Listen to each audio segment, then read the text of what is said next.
Minutes and we will get started. Make sure you all can hear me just fine. And for whatever reason, Instagram really doesn't like me. Uh, there we go.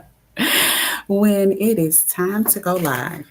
So let me check to make sure I am streaming just fine. Today is a little different. We're going to kind of go back into the vault. Yeah. And we're going to do one of my favorite throwbacks from when I used to do my YouTube channel regularly. And this time I just decided to go live in multiple areas since I don't do it regularly anymore. So I used to do a little thing called I Have Something to Say. And for those of you that have watched me for a minute, you'll know this was when we used to really just go in and talk. And it was a pop up session because it was based off of when I had something to say. So, right. So, stay with me. If you got a little bit of time, stay with me. Give me about 5 minutes of your time before you, like, no, I'm good. So, I'm 40. And I say that because I feel like once you hit 40, you enter this I don't give a F um, era. And I know when you're in your 30s, you're like, oh, I'm already in that era. No, baby, you're not. Mm-mm. You think you are because you want to be. But once you hit 40, for some reason, you automatically go into this era. It's not something that you want to be in or you choose to be in, it's something that you're just in. And I'm in a place where I'm kind of reevaluating some things. Whenever I seem to come to back to the States, it's always a place of reevaluation. And over the years, I've talked to you all about real estate investing. I've opened Airbnbs. I've talked to you about my new clinic venture. I've talked to you about what else have I done? I've done coaching, and these are things that I still do. But there comes this point where you come into this era of reevaluating. And it was interesting. Whenever I'm in this place where I'm feeling kind of down, I sometimes will look at YouTube and say, okay, give me something motivational. Motivational for me, for Black women. Motivational for you can be for whoever you are, right? And it gave me Michelle Obama. And Michelle Obama talked about, and I linked the video as well. So you'll have it. I think the only people that won't have it is on Instagram. And Michelle Obama talked about how she came from humble beginnings, from a place of people that didn't believe in her. She talked about how she applied for Princeton and the guidance counselor told her, you're not Princeton material. Now, unless the guidance counselor went to Princeton, I'm not sure how she knew Michelle Obama was not Princeton material, but she proceeded to tell her that. I hope she's watching her today. And, she continued to talk about different things. And one thing that hit home for me is that as children, we're taught to choose what we want to be. We're told, you want to be a doctor, a lawyer, a researcher, a nurse, whatever. And as children, we choose one because that's what we're told. We're told we're supposed to be one of these things. So in turn, we choose one. And what we do is we begin to shape our identity around that choice.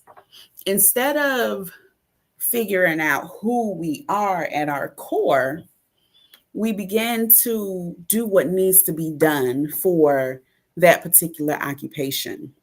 And so if you want to be a doctor, you receive the little doctor's kits for your birthday and for Christmas. And you go around and you mimic things of a doctor. If you want to be a judge, you go around with the gavel and you wear the black whatever, I don't cloak, I guess.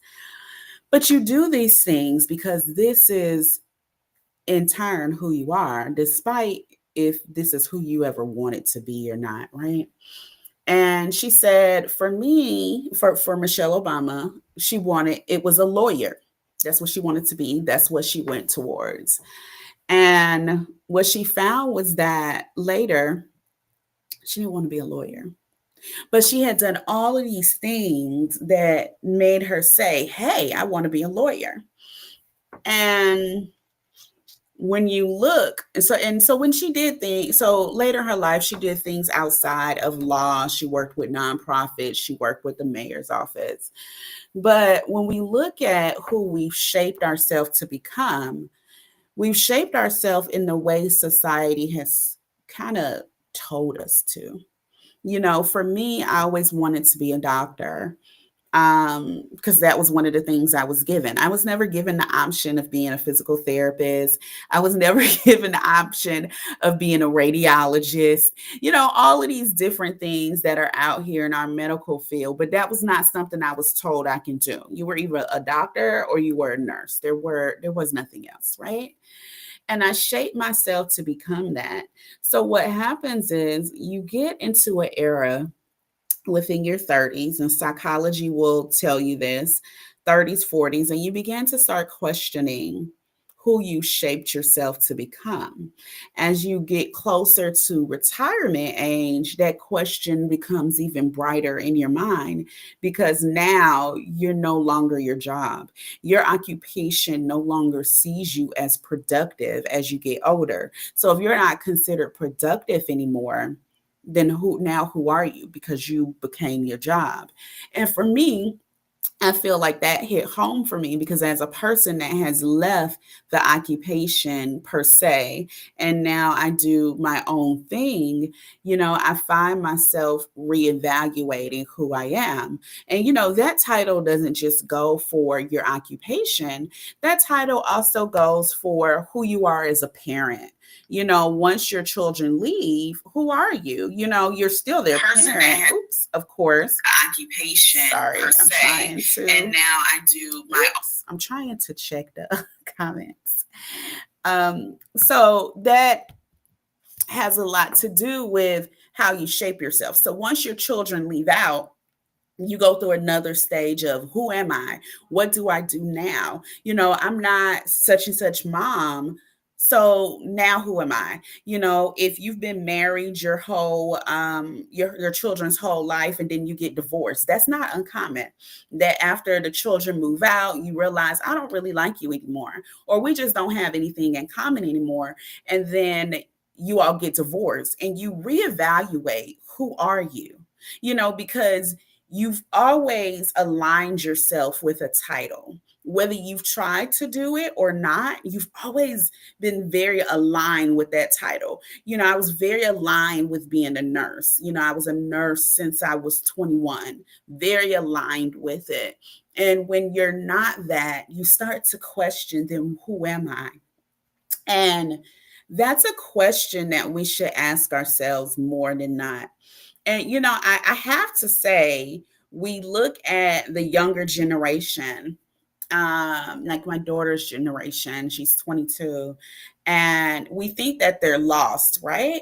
We're like, these kids just floating around here and doing God knows what. And some of them are very lost. I'm not going to sit here and lie to you and say some of these kids not lost.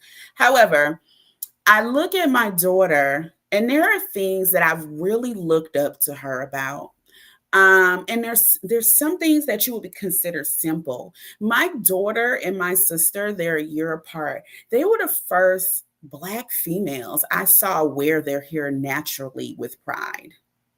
I guess they did that in my mother's era, but for what I saw, for me in my era as a millennial, we did not wear our hair with pride. And it was my daughter and my sister who got me. It was actually, my daughter said something. I said, wow, it's just amazing how you can wear your hair out. And it just looks so pretty. And she was like, what do you mean? This is the hair that God gave me. And it was, it was so simplistic. As a preteen, it was just it's such a simplistic thing. Like, this is just what God gave me. So this is just what I'm wearing, right?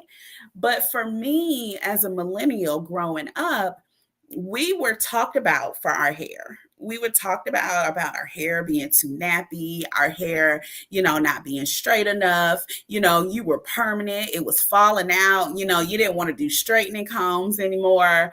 We would. That's when we used to add our own weave ponytail. I don't know about y'all, but in Atlanta, we was rocking our own. We were doing our own weave ponytail out of the bathroom because we weren't going to beauticians. Like we had the pin curl. We learned how to do the pin curls, the freeze curls.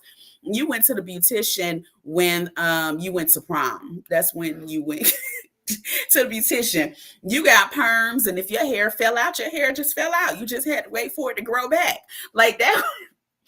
And then after it grew back, you got another perm because it still needed. It was never straight enough for what was considered okay in our society, that it was never good enough, right? So to see my daughter at 12 or 13 be able to take in her natural beauty and look at it like, this is what God gave me. What you want me to do? Like what? Like I think the only time my daughter had a perm was when we had a daycare owner that put a perm in her hair and said she didn't. She got fired. And it actually made her hair fall out because my daughter's hair was very long. And after that, she was pretty much natural. But that was because she kind of knew who she was, I think, before I, as an adult, knew who I was. And then I fast forward, and I have to use my daughter for an example because when I look at her, I'm always in awe at some of the things that she does. She went through, and I hope she doesn't mind me telling this, but she went through a tough period after graduation, being one of the COVID graduates, as most of them did, where she was trying to find herself. And it kind of relates back to when Michelle Obama was saying we teach kids to choose what they want to be before they even realize who they are, right? So we force them to be somebody before we even let them explore who they want to be.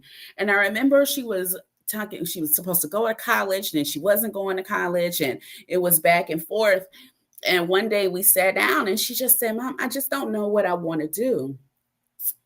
And I was like, well, Nadia, do what you always wanted to do, what you love to do. She, like, at the time, she was sitting there and she was watching a cooking show. This is the only child I know that could always watch cooking shows, was always in the kitchen. I would put her in cooking camps. And I said, well, just do what you always wanted to do. You've always wanted to cook and be a chef. You follow your passion and money will follow. And although this is something she's always loved, this was an aha moment for her.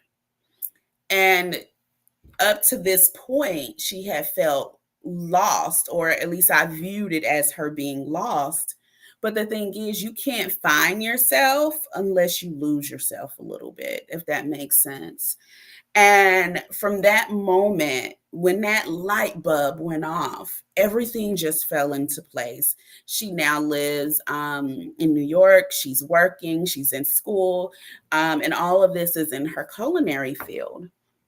And, for us millennials, that wasn't really an option. School was pushed, college was pushed, doing a trade was not. Trades were looked down upon, even though now they make a lot of money and a lot of them make their own hours. They were really looked down upon, and we were told we really needed to go to college. And that meant going to college, even if you didn't know what the hell you wanted to do. The number of people that went to college and dropped out in the first year, not the first 2 years, but the first year, that wasted their parents' money because they never were made for college and they never wanted to go to college. But it was like we were told that to be anybody, that's what we had to do. We had to shape who we were around our parents' dream. And our parents typically didn't get to go to college and get for a lot of further education. and they struggled because of it. They may have done fairly well, but they still struggled because of it. So we were told that this is what we had to do to succeed, but we never had the opportunities that we now give our children, which makes them quote unquote a softer generation. We never had the opportunities of a gap year. Like what? You want to take off for a year and find yourself? You're already found. This is what you're doing. You're going to school to be a lawyer. You're going to school to be a doctor.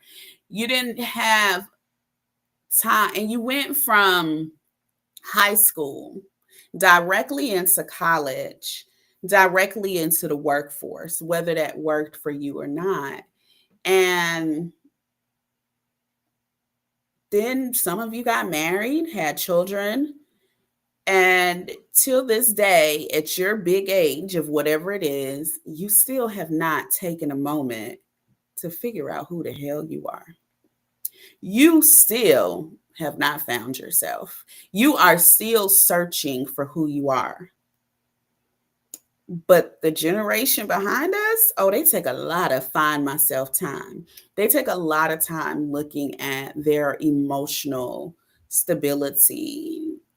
How stable they are, I don't know. Some are more than others. But they have a lot of what they now call emotional intelligence. As millennials, we didn't really have that. We were out here surviving. And it's very interesting. I for those of you that don't know, that may have recently joined me, I've lived abroad for some years, going back and forth here in the States.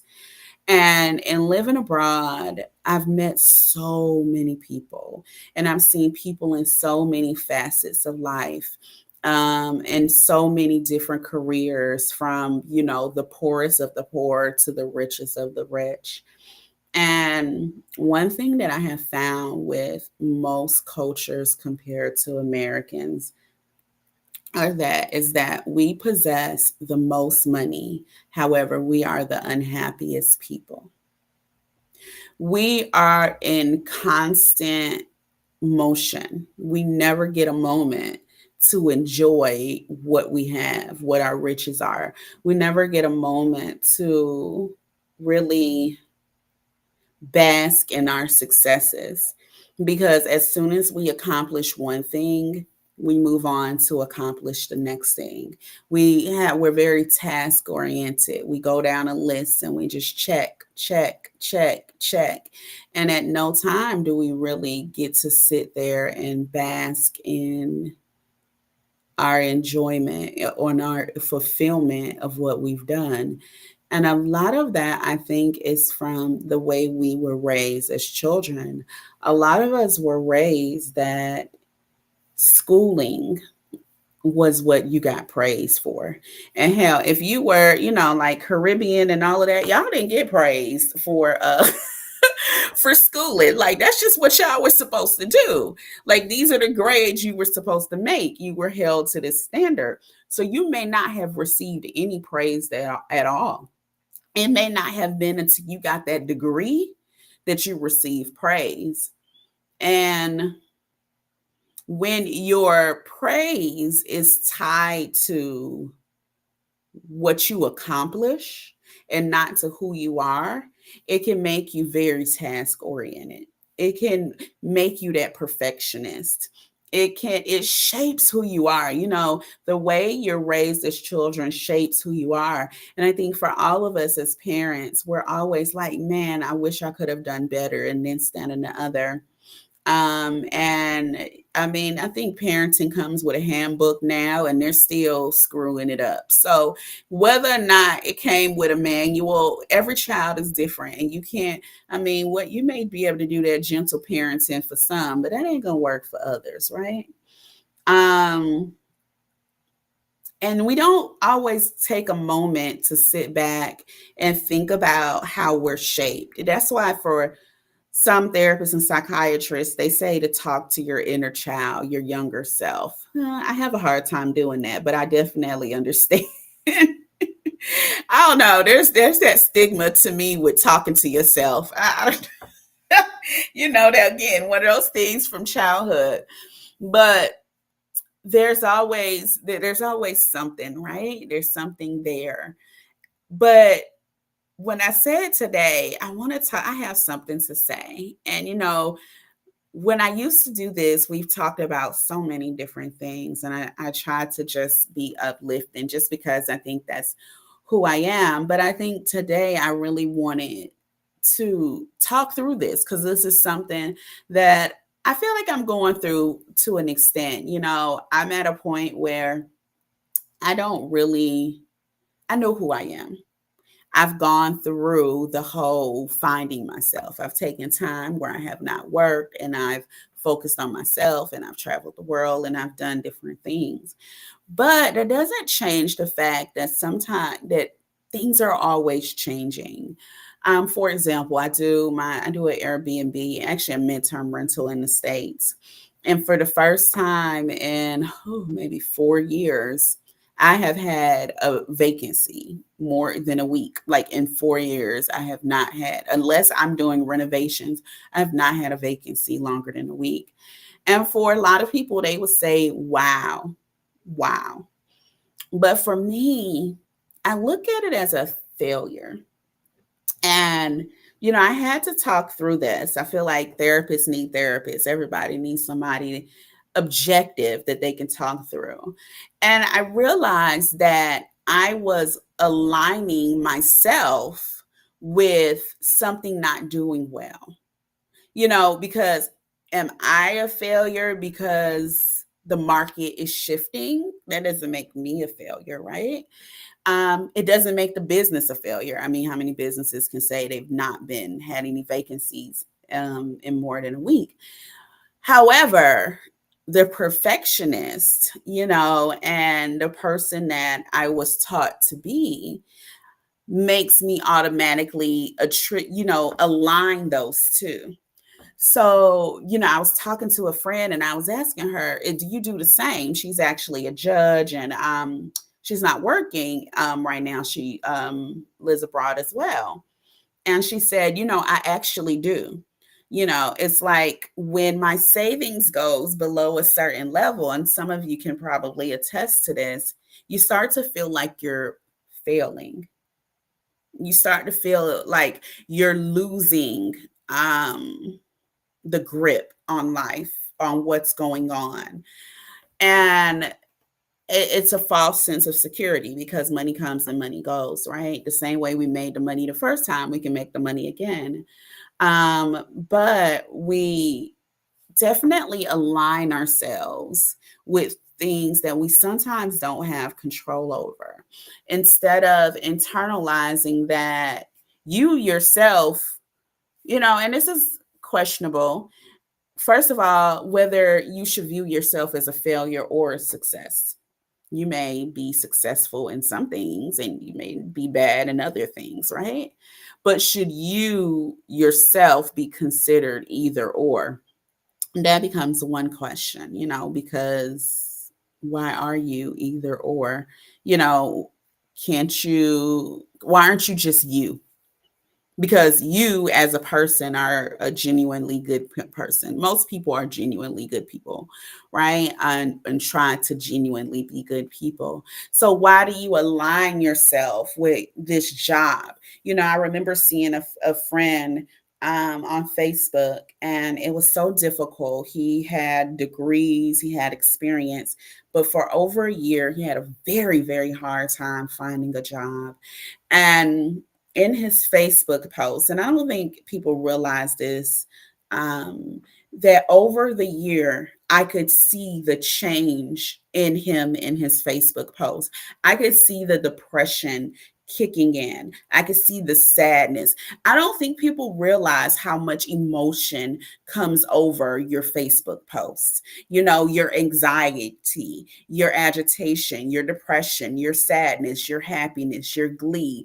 And then people say, well, don't judge me by my Facebook post. I'm just saying, no, in actuality, that's like when somebody, makes a smart comment. It's like there's some truth in that, right? So this is your thought thought process that you're putting on words, in words. Maybe that one random Facebook post wasn't you, right? But over a period of time, that is you. So I could see the depression, and I could see it was really getting to him, that he had all of these degrees, yet he could not find a viable job position. He was not acing it. He was going to interviews and he was not getting the job. And he began to get more and more depressed, to the point that I was concerned. Um, However, if we did not align ourselves as much with what we do versus who we are, the question comes, would you feel the same way? There are some people, I have a friend in Kenya, and he works he's a project manager, and he has not had a big project in 2 years, right?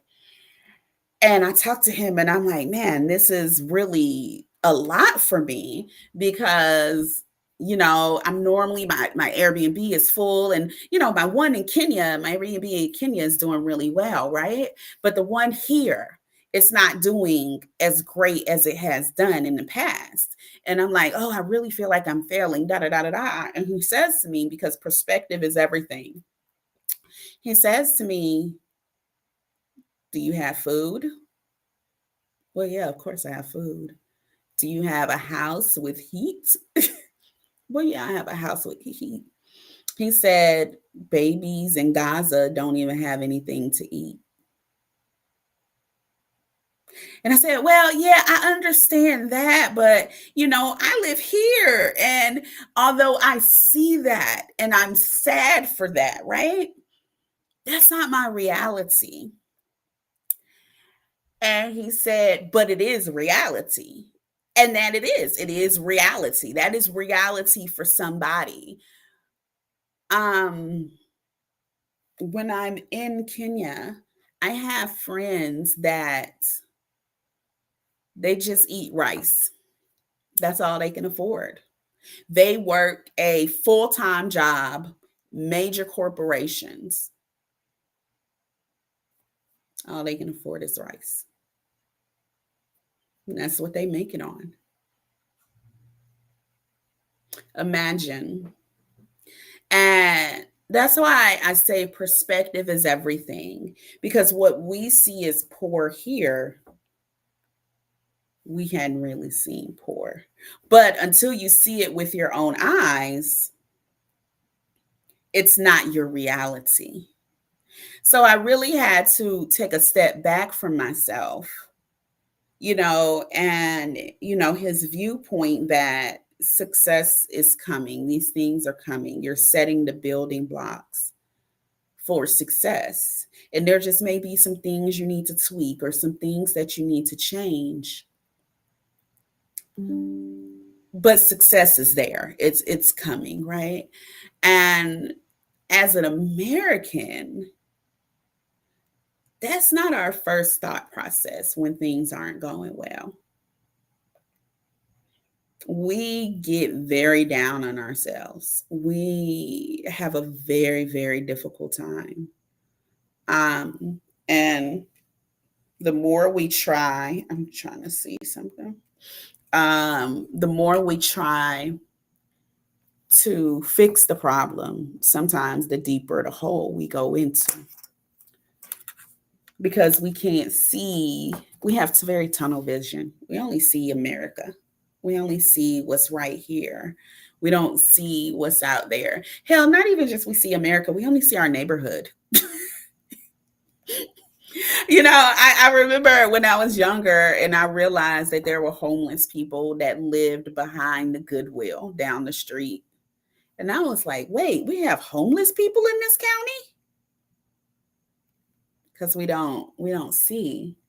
So what I would say is try to look through a different lens, whether that is the lens of your children, whether that is the lens of someone living abroad that is truly, truly working poor, whether that is the lens of a friend.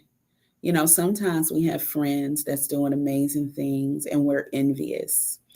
And I don't want to say jealous, but we're envious because so many, we may not want to do what they're doing, but we want to do something great. And sometimes we don't even know what that something great is. We just feel like we want to do something bigger than us. And we always see our friend doing something bigger than us. And we really, really want to excel and exceed in something. However, we can't because we haven't figured out who we are and what we truly want. What makes you happy? You know, have you ever seen a person that seems to always be miserable? They're always miserable about something. And you just have to accept they're just an unhappy person. That's not who nobody ever seeks out to be an unhappy, miserable person. Have you ever heard someone say, I'm just going to be miserable today? Like, nobody seeks that out. Yet, so many of us live in that. We live in unhappiness and misery. And it's very unfortunate. Um, so, you know, I challenge you to look outside yourself and look at other people. I remember when years ago when I was younger and I was getting married and I went to a marriage therapist and I told her, I don't know what it's like to be a good wife. I have never seen a good marriage in my family. I'm just saying, not I mean, I've seen marriages in my family, but for what I felt like was a good, healthy marriages, even in my extended family, I had never seen it. Most people in my family would have been divorced. And I remember her telling me, find a TV show where you like the family setting and begin to mimic that wife. And it's funny, one of them was Cosby, of course, but the other one was Loves Raymond. Cosby was the family that I wanted, the type of family, the jokes and everything. And actually, I did incorporate that into my family. But Everybody Loves Raymond was that wife that I actually wanted to, that I mimicked. And sometimes you just gotta fake it until you make it. So I challenge you to look around and see who influences you positively. And that can be, they can be younger, older, it could be anybody. Take some time to talk to people and learn their story. You will learn so much by listening to someone's story. People have so many things to tell you if we'd only be quiet and listen.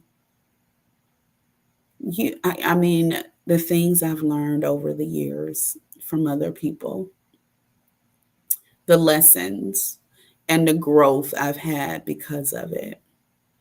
So this is my what I have to say today. Let me know if you like it. This normally I do on YouTube. So if it's something you want to hear in the future, subscribe to my YouTube channel. It is Charisma Cares Travels. But subscribe to the channel. And if you like it, go in there, give me a thumbs up and comment and let me know you want me to do this again. I used to do this all the time, but I kind of stopped. So let me know what you think and let me know if you like this video. All right, y'all. Ciao. I'll be back tomorrow, but that will be about perimenopause. So if you want to join in that, I'll be back Thursday at 7:30. Totally different topic.